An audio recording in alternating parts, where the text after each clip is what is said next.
Hi everyone, I am Abdul from AM Graphix. Today in this video, I will show you how to apply a design on sofa in Photoshop. So let's get started.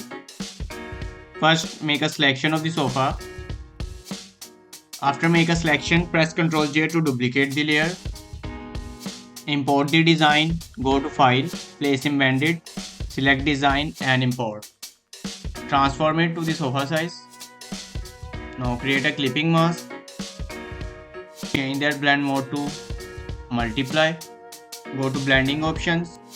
Move the white underlying slider to the left side and break it by holding Alt and drag with click.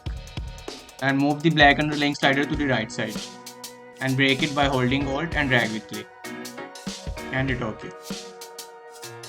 Create a curves layer, add clipping mask and adjust the brightness. Create brightness and contrast layer. Again, clipping mask it, increase brightness, decrease brightness and increase contrast. And done. Pattern design is added on sofa. Thank you so much for watching. Hope you found this trick helpful.